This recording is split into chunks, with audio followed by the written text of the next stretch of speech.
Hey everybody, welcome back. This is Georgiana with Expressions Craft Studio, and today I'm going to show you, I'm not going to make it, I've already made it, but I want to show you this cute little mini folio from Vectoria Designs. And give me a second here to flip over.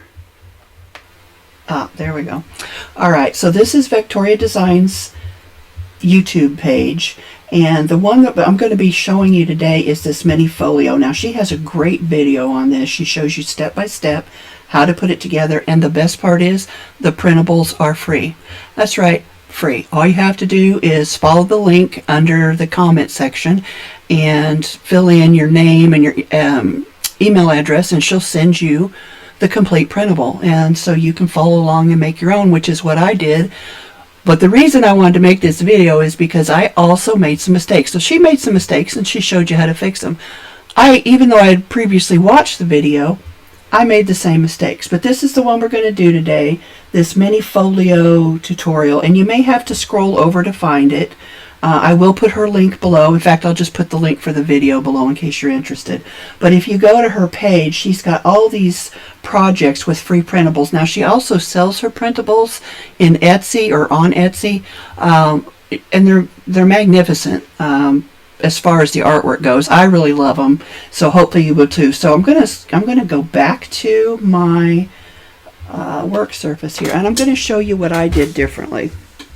So a couple of things from the start on the front.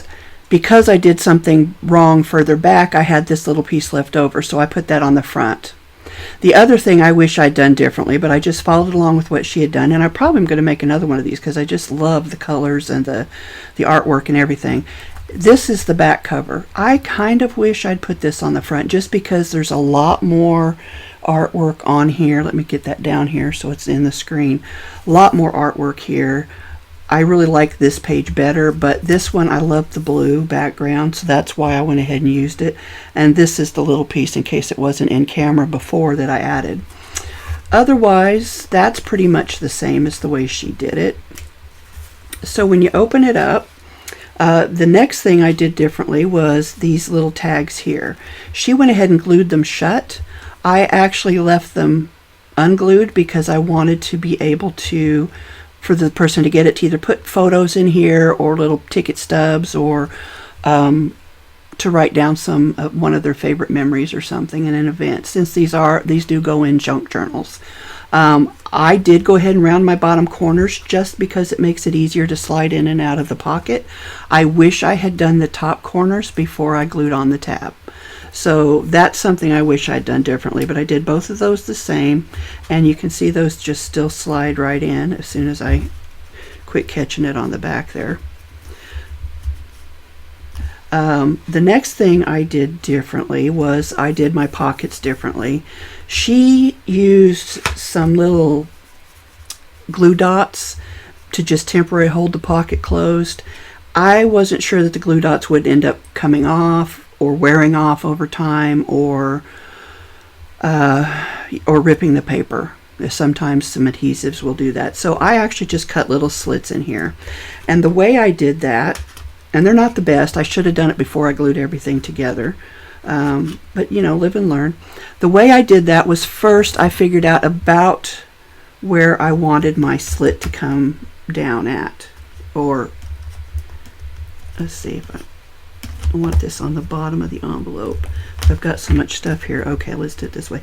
So I decided about 3 centimeters was where I wanted it. So I just marked that 3 centimeters, or 1 1/8 if you want American Standard. So I just marked it on either side of where that envelope comes down and meets the bottom portion of the envelope. So the envelope flap meets the bottom portion. So I did that on either side, and then I opened it up and drew a line from there to there, and then I added, I don't know where the one I used went, but I used a piece of, because I didn't do this before I glued everything together, I used a piece of chipboard, and I slid that in there to protect my envelope, and then I just ran my little fingertip blade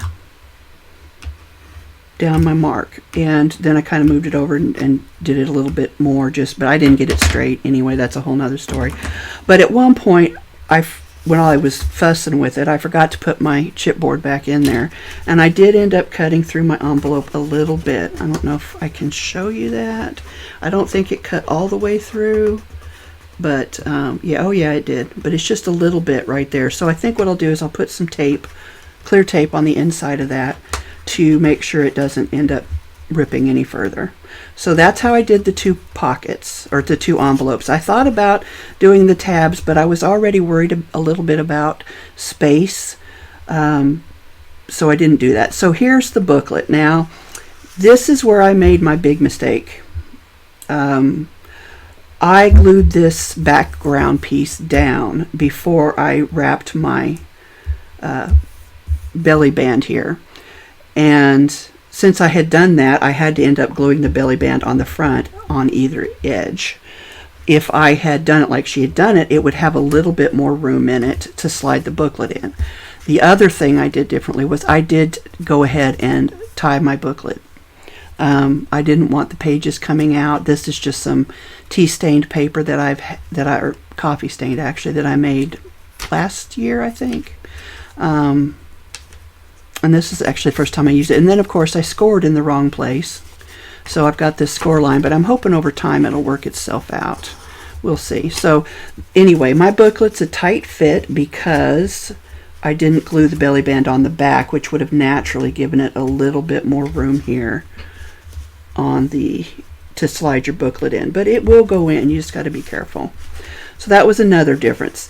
The other thing is, because I ended up cutting the belly band off, I had 2 extra pieces, one of which was what I put here on the front. So then you've got your pockets here. Now I've got the tiniest, and I don't have them out here to show you, but they are the tiniest little neodymium, whatever you pronounce that, magnets. They are, I'm telling you, like the size of a, well, they're smaller than that. They're maybe the size of a flat pin head, I don't know. Anyway, they're tiny, so I put a whole bunch of them underneath there and in here. It doesn't quite line up right, but it'll work. So that was something a little different than what she did. I'm going to try to find some washers so that I can finish using up these little bitty magnets, and then I'll move on to my bigger ones.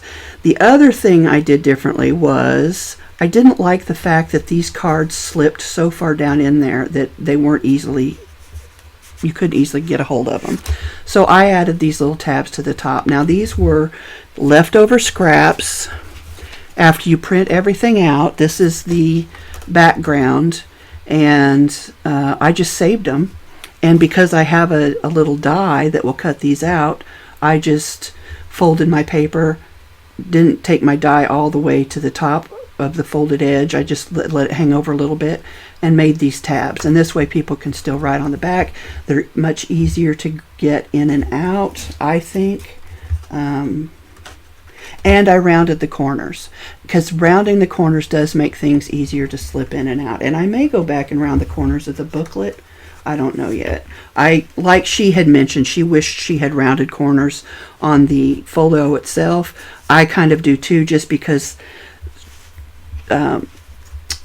these squared corners tend to get bent and they don't hold up over time, whereas rounded ones tend to hold up a little bit better. So there's all of my changes. Oh, and I did this wrong too. I had glued this on, so I had to, instead of hiding it, the flap here, the magnetic flap underneath this background piece, I had to just glue it on top. So I took the other dragonfly, which I didn't cut very straight, but I did ink around the edges, and then I glued that on there as well. So those were the differences that I had, my mistakes versus her mistakes versus what she did differently. I don't really like the way this is closing. I don't know if that's going to be any better. But anyway, it still closes fairly flat, and I may have put too many papers in my booklet. I'm not sure. Typically, you would fold those over, fold this in, fold this over, and then close it. And there you have it. So I'm going to tie it up. And then I'll just show you some of the products I use. Well, actually, before I tie it up. So I have a bunch of leftover threads from my days of cross stitching. My mother, I inherited all of her beading threads that she used for knitting and crocheting, jewelry, purses, all kinds of stuff. So I went through my stash to find colors that I liked for the booklet, and I ended up picking this dark blue just because I wanted the contrast, and it matches the ribbon from my stash that I had put on the outside. I have some beading needles. I've seen people use quilting needles that are rounded to help bind the book. I have these, so this is what I used. And of course I did use these paper clips when I was getting my pages and punching my holes. I made myself a little strip to mark my holes. So to go over that, what I did was she didn't bind hers. She just slipped them in, and you can do that too if you want. But what I did was I measured, not the pocket, but the book cover. It's 6 inches. So I cut me a piece of paper from some of my scrap that was 6 inches, folded it in half, and then brought those halves, the ends of each half, into the center with folds. And then I took and I snipped out, and I don't know how well you can see this, just a little bit of that corner, just to give me a little bit easier to see where my pencil would go to mark my center hole. So that's all I did.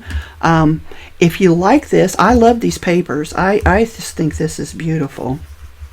You can, like I said, you can go to her website. Let's switch back over.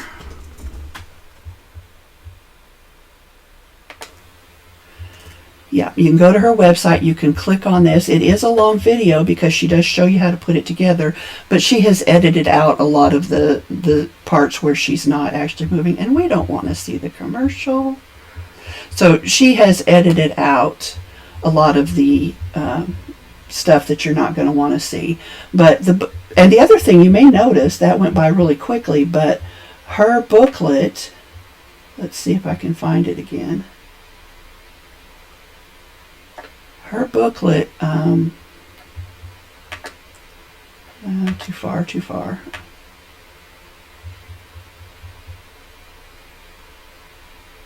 Okay. My printer, or on my screen, this background here is a very pale cream color, very light, hardly noticeable. It almost looks like it's got gray on it. But when I printed mine out, you can see, if I flip back over here, that they're very yellow. So I know that the computer screen will change, depending on settings and whatnot. Lighting changes things too. That was the only thing I was a little disappointed in, because I really liked the way hers looked with the much lighter background. And maybe it's my printer, I don't know. Not that I don't like this, I do. I think it's beautiful, but I think I might have liked it better if it had actually been, a little paler.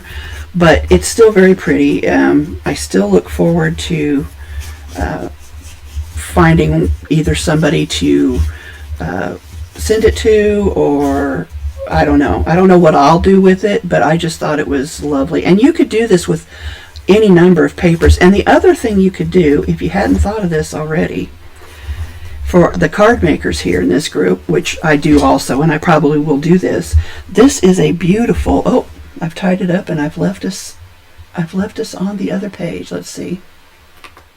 Here we go. So the other thing I would do with these pages is I would print them out, because you get the PDF and then you also get the PNGs. So you can, if you're good with your photo editing software, you can manipulate these, resize them, whatever. This was printed from the PDF. Everything's already sized perfectly in there. I did ink the edges. I used the wrong ink. I should have used Vintage Photo, and I used Aged Mahogany, and so it's a little red in places, but it still seemed to match. Since I did it throughout, it seems to match pretty well. But you can turn this into a card, and there are other images in here that you could turn them into a card front. They're really pretty. You could use them in other projects if you wanted to. I keep tying and untying. I love this image. I think this would look spectacular on a card front. Yeah, so, same with this one. So you've got you've got options, you know, if you and this is all a free kit, guys. She doesn't charge us for this. So, you know, all you have to do is sign in or sign up to register to get it, and it's all yours. So listen, if you have not seen her stuff before, I am happy to introduce it. I love her. I've made a couple of her other projects before. If you have seen her before, I would love to hear what you think, what your favorite project is, or what you think of this one. But anyway, I just love her stuff. So I'm not trying to sell for her or anything like that. I just wanted to share something that I really enjoyed making, and I love the colors. For some reason, I'm back in my blue phase. As a kid, that was the only color I would even consider. I've gone through, well, 61 years, and I've changed my mind. I hated pinks as a kid. I went through pink phase. I've been through a purple phase, and then of course there was the black phase before goth was a thing. So yeah, I'm back to blue, which is kind of like where I started. But I just wanted to share this with you because I think it's fabulous. She has got a lot of free projects where she shares the printable images as well as the templates. All you have to do is sign up. You do have to request each one. She also sends free printables. You know, she'll send you pages from her kits.